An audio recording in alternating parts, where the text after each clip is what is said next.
Hello বন্ধুরা, good morning. Welcome back to my channel. কেমন আছেন আপনারা? আশা করি সকলেই খুব ভালো আছেন, সুস্থ আছেন। আমরা কিন্তু বেশ ভালো আছি। সকালটা আমার শুরু হয়েছে ওই 5:30 পৌনে 6টার দিক থেকে। তারপরে এই ঘরের যা যে কাজ থাকে প্রথম অবস্থায় সেই সমস্ত কাজবাজ কমপ্লিট করে এখন রান্নাঘরে ভাতটা বসিয়ে দিয়েছি। জানেন, ভাত ফুটে যেতে ভাতের ঢাকাটা খুলে দিলাম। কারণ কি, ওই ভাতটা বসিয়ে দিয়ে আমরা তো চা খাচ্ছিলাম, অনেকটা সময় লেগেছে। তারপরে ভাতটা দেখছি চা খাওয়ার পরে ভাতটা ফুটে গেছে। তো ভাতের ঢাকাটা খুলে দেওয়ার কারণ হচ্ছে, নইলে ভাতের ঢাকাটা থাকলে ভাতের ফ্যানটা নিচে পড়ে একেবারে জানোই তাই হয়ে যায়, ওভেনে চারিদিকে হয়ে যায়। তো ফ্যানটা পরিষ্কার করতে আবার অনেকটা সময় লেগে যায়। তো সেই জন্য ভাতের ঢাকাটা খুলে দিলাম। আর ওই দিক দিয়ে মাম্মাম পড়তে বসেছে। জানেন তো, মাম্মামকে এখন আর সকালবেলায় বলতে হয় না পড়ার জন্য, ও নিজেই বসে যায় স্কুলের পড়াগুলো করার জন্য। তো ওইদিকে পড়তে বসেছে, আর ওইদিকে বাবু এখন একটু ঘুমিয়ে পড়েছে।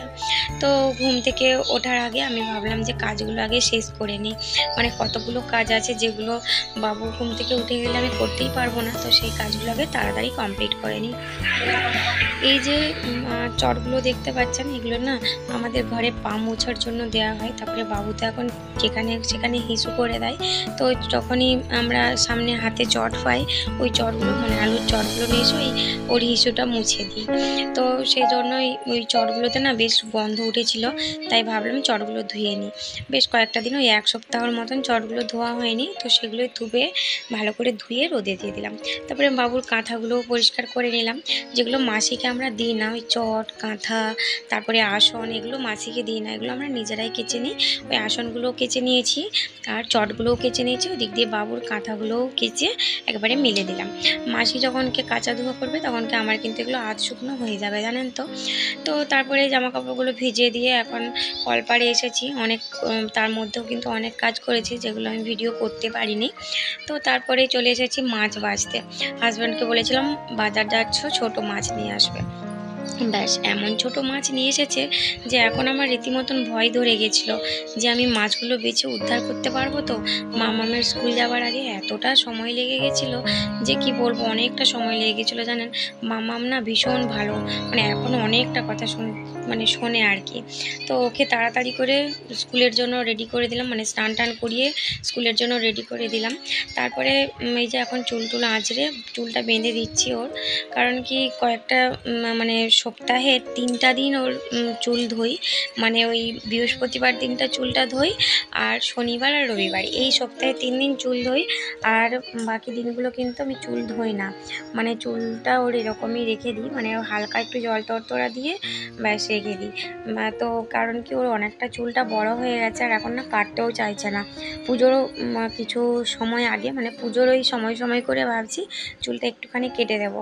তারপরে আমিও কাটতে চাইছি না, কারণ কি পুজোর সময় আর কি অনেক ওর প্রোগ্রাম আছে, স্টেজ প্রোগ্রাম। তো সে কারণে ভাবলাম যে পুজোর সময়টাই থাক, বা পুজোর আগেটা একটু হালকা করে কাটবো, পুজোর পর বেশ ভালো অনেকটা করেই ছোট করে দেবো। কারণ শীত আসছে সামনে, চুল ধুলে আবার চুলটা আবার শুকনো হবে না, ওই ঠান্ডা লাগার একটা প্রবণতা থেকেই যাবে আর কি। তো সেই জন্য ভাবলাম যে পুজোর আগে আর কি একটু কাটবো, আর পুজোর পরে, পুজোটা শেষ হয়ে গেলে অনেকটা করে কেটে দেবো। তো তারপরে এই যে আমি জলটা ভরতে চলে এসেছি, জলটা ভরে নিলাম। আর ওইদিকে মামামকে স্কুলে পাঠিয়ে দিয়েছি। তারপরে এসেছি ওপরের ঘরে। জানেন তো, মা অনেকটা সাহায্য করে, ওই রান্নাবান্নার দিকটা আমাকে দেখতেই হয় না। যাই হোক করে ভাতটা নামিয়ে দিই, বাদ বাকি রান্নার কাজটা মাই করে। আমি তো সামলে উঠতে পারি না, এই বাবুকে দেখা, মামামকে রেডি করা, সময় মতন আবার হাজব্যান্ডকে অফিসের টুকটাক এটা ওটা দেওয়া, তারপরে এই আনাজ কাটাকুটি, সকালবেলায় এতটা পরিমাণে কাজ থাকে যে কোনটা ছেড়ে কোনটা করব বুঝেই উঠতে পারি না। তবুও এই ম্যানেজ করে কাজগুলো করি, তো তাই আর কি হয়ে যায় 10টা পর্যন্ত, নিঃশ্বাস ফেলার একেবারে টাইমই পাই না। ভাবছি আপনাদের সাথে একদিন শেয়ার করবো, জানেন। তারপরে ওপরের ঘরে এসেছি একটাই কারণ, সেটা হচ্ছে যে এই আসবাবপত্রগুলো ওপরের ঘরটায় বিশেষ করে অনেক দিন পরিষ্কার করা হয়নি, জানেন। আমি কালকে উঠেছিলাম, আর উঠে দেখছি যে ড্রেসিং টেবিলে, খাটে, আলনাতে ধুলোর ডাস্ট জমে গেছে পুরো একদম। তো আগেও বলেছিলাম আপনাদেরকে যে 2-3 দিন যদি পরিষ্কার না করি তাহলেই ব্যাস দেখতে হবে না, অনেক ধুলো জমে যায়। কিন্তু ওই আর কি কয়েকটা 2-3 দিনেরও বেশি হলো আমি ওপরের ঘরগুলো পরিষ্কার করতেই পারিনি। তো আজকে ভাবলাম যে আজকে পরিষ্কার করব, যত কষ্টই হোক আজকে পরিষ্কার করে নেব। তাই যে আমার বানানো কলিং, বুঝতেই পারছেন, তো সেটা দিয়ে পরিষ্কার করছি। এত সুন্দর পরিষ্কার হয় যে কি বলবো। আমি কিন্তু বানানোর পদ্ধতিটা আপনাদের সাথে শেয়ার করেছিলাম আগের ভিডিওতে। যারা দেখেননি তারা আমার আগের ভিডিও দেখতে পারেন, দেখলেই বুঝতে পারবেন। তারপরে এই যে এখন আমি খাটটা, ড্রেসিং টেবিল, তারপরে এই আলনাটা সব কিছু মুছে নিলাম। তারপরে আয়নাটাও না অনেক ধুলো জমে গেছিলো জানেন। আর আমার না নিচের ড্রেসিং টেবিল, ওপরের ড্রেসিং টেবিলটার থেকেও আমার এই আলনার আয়নাটা না ভীষণ পছন্দ। কারণ এই আয়নাটা ভীষণ পরিষ্কার আর পরিচ্ছন্ন। একটু পরিষ্কার করে দিলে আয়নাটা খুব সুন্দরভাবে দেখেন পরিষ্কার হয়ে গেছে। আর এই কলিংটা দিয়ে, মানে আমার ঘরে হোমমেড বানানো কলিংটা দিয়ে, এটা দিয়ে যখন পরিষ্কার করি কাঁচটা, তখন মনে হয় যেন দূর পরিষ্কার কী করে হবে, একদম সাবান ফেনায় ভর্তি হয়ে যায়। বাট ওইটা সাবান ফেনা হয়ে যাওয়ার পরেও না, ও নিজের থেকেই যখন শুকিয়ে যায় তখন একেবারে মানে কাঁচের মতন যাকে পরিষ্কার বলে সেই রকম পরিষ্কার হয়ে যায়। তো এই দিক দিয়ে আপনাদের সাথে কথা বলতে বলতে আমার অনেক কয়েকটা কাজ হয়ে গেল। আর এখন টেবিলটাও না পরিষ্কার করে নিচ্ছি। টেবিলটা না ঘরের মধ্যে ঢুকিয়ে দিয়েছে হাজব্যান্ড। কারণ কি, ওইটা হচ্ছে কি ডাইনিংয়ে ছিল। আর ডাইনিংয়ে থাকার ফলে না, ডাইনিংটা মানে যখন ছিল তখন ও বলছে যে ডাইনিংটাতে প্রচণ্ড গরম লাগছে, আর ডাইনিংয়ে না ওকে একা একা কাজ করতেও ভালো লাগছিল না। তো সেই কারণে টেবিলটাও ঘরেই ঢুকিয়ে দিয়েছে। ঘরে কাজ করতে নাকি ওকে বেশ ভালো লাগে। তো অনেক রাত পর্যন্ত কাজ করে, তো সেই জন্য ঘরের মধ্যেই ওই টেবিলটাকে ঢুকিয়ে নিয়েছে। আর যেহেতু মাম্মামকে এই ঘরটাতে পড়াই, তো সে কারণে অসুবিধা হয় না। আমরাও ওই 10টা সাড়ে 10টা পর্যন্ত থাকি, আর ও 10টা সাড়ে 10টা পর্যন্তই কাজ করে। তো সন্ধ্যাবেলাটায় যা হয় সেটা তো মানে আর বলার নয়। তো যাই হোক, সেই কথা তো আপনাদের সাথে পরে শেয়ার করব। আর এই দেখতে পাচ্ছেন এই ক্যাবিনেটটায় কি হয়েছে, এটাতে না কি আছে ভগবান জানে। এত লাল পিঁপড়ে, আবার মোটা মোটা পিঁপড়ে, আবার সাথে না পিঁপড়ের পাখনাও গজিয়েছে, জানেন তো। তো কথাই বলে না, মানে পিপিলিকার মরিবার তরে পাখনা গজায়, তো সেই রকম আর কি পাখনাটা গজিয়ে গেছে। তো মনে হয় পিঁপড়েগুলো মরে যাবে। তো যাই হোক, এবারে আমি না বেডশিটটাকে চেঞ্জ করে নেব। বেডশিটটা অনেক দিন থেকেই বিছানো আছে, যেহেতু আমাদের এই ঘরটা বেশি ইউজ হয় না, তো বেডশিটগুলো না অনেক দিন পর পর কাচা হয়। মানে ওই ধরে নিন দিন 10-15 পর পর কিন্তু আমাদের বেডশিটগুলো কাচা হয়। তারপরে বেডশিটটা চেঞ্জ করে দিয়ে এখন আমি ঝাঁটপাটটা দিয়ে নিলাম। ঝাঁট দেওয়ার সময় না আমি নিখুঁতভাবে ঝাঁট দিই। অনেক সময় ঝাঁট দিয়েই তো রেখে দিই, মানে ঘরগুলো মোছা হয় না। তো সেই জন্য আর কি ঝাঁট দেওয়ার সময় একেবারে ড্রেসিং টেবিলের তলা, খাটের তলা, মানে যতটা আমার হাত যায়, যতটা ঝাঁট দেওয়া যায় ততটাই কিন্তু আমি ঝাঁট দিয়ে একেবারে পরিষ্কার করে নিই। কত ধুলো বেরোয় প্রত্যেক দিন যে কি বলবো। ঝাঁটটা তো প্রতিদিনই দিই, ঘরের আসবাবপত্রগুলো মুছি বা নাই মুছি, ঘরের ঝাঁট কিন্তু প্রতিদিনই দেওয়া হয়। তো এই যে ঝাঁটটা দিয়ে দিচ্ছি, জানেন তো একটা ঘরে মানে একদম কঠোরভাবে পরিশ্রম করলে তবেই একটা ঘর সুন্দরভাবে থাকে, মানে সুন্দর গোছানো, একদম পরিষ্কার পরিচ্ছন্ন অবস্থায় থাকে। আর আমরা যদি ভাবি যে অলসতাভাবে আমাদের সারা দিনটা কাটিয়ে দেবো, যা হোক করে রান্নাবান্না করব, দুটি খাবো দাবো, ছেলে টেলে মানুষ করব, ব্যাস, তাহলেই কিন্তু আমাদের পুরো দিনটা কিন্তু এমনিই কেটে যাবে। আর যদি আমি পরিশ্রম করি, কঠোর পরিশ্রম করি, মানে এই ভাবি যে এই কাজটার পর এই কাজটা করব, একটু রেস্ট না নিয়ে, তখন দেখা যায় যে আমাদের ঘরদোর কিন্তু সুন্দর পরিষ্কার পরিচ্ছন্ন লাগবে। জানেন তো, আমার এই কাজগুলো করতে অনেকটা সময় লেগে গেছিলো, আর প্রায় 1টা-2টো তো বেজেই গেছিলো, আমার অতটা খেয়াল নেই। তারপরে স্নান করে যখন পুজো দিই তখন অনেকটা বেলা হয়ে গেছিলো। মানে সময় মতন কোনো জিনিস, ঘর পরিষ্কার করতে গেলে সময় মতন কোনো জিনিস হবে না। তবুও তো আমি 5:30টার থেকে ঘুম থেকে ওঠার পরে সংসারের কাজে লেগেছি।